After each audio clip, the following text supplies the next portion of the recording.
Chapter 3. One night, 14 years later, Tiana, now a beautiful young lady, came home from work to that very same bedroom. She was tired. She took off her apron and emptied the change from her pocket into a coffee can in her dresser drawer. The drawer was full of jars brimming with coins. "Well, Miss Tiana," she said to herself with a sigh, "rough night for tips, but every little bit counts." Tiana closed the dresser drawer. She sat on her bed and rested her head on the pillow. But the next thing she knew, her alarm clock rang. Tiana blinked. She couldn't believe it. It was already time to go to her second job. Tiana opened her closet and took out a yellow uniform. As she combed her hair, she glanced at a photograph of her father on the dresser. James had passed away, and Tiana still missed him. "Don't worry, Daddy. We'll be there soon."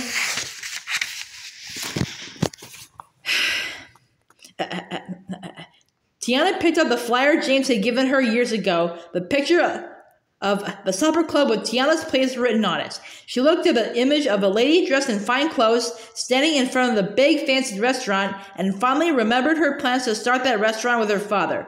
She was not about to give up on that dream now, and she knew she had a lot more work to do to get there. Quickly, Tiana finished dressing. She didn't want to be late for her job at Duke's Diner. She caught the crowded streetcar and barely heard its bells ring as it moved through town.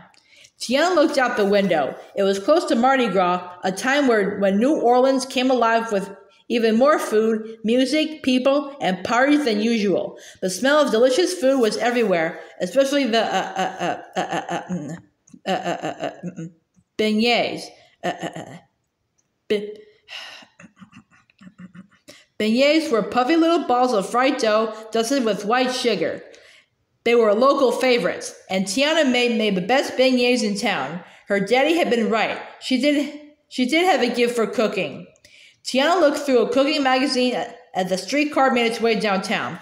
One man offered her flowers, but she hardly noticed. The street was so crowded with musicians, dancers, and other performers that they nearly blocked Tiana's way as she stepped off the streetcar. It was true what they said about New Orleans during Mardi Gras. Day or night, it always seemed as if there was a party going on somewhere. But Tiana remained so focused on getting to Duke's Diner that she almost bumped right into a marching band. She needed to get to work, save her money, and buy that old sugar mill. The only thing she did notice was Dr. Facilier's place. She always walked a little faster when she passed his shop.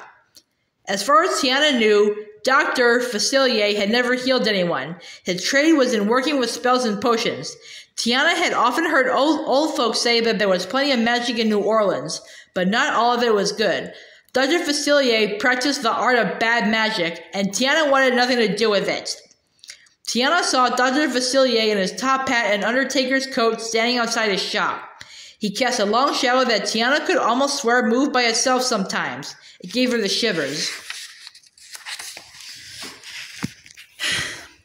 Dr. Facilier had gotten the attention of a bald man in the crowd. The man gave Dr. Facilier a few coins. The doctor stretched out his long fingers and blew a pinch of powder into the man's face. Instantly, the bald man's head grew hair. The man seemed to be overwhelmed with his newborn confidence.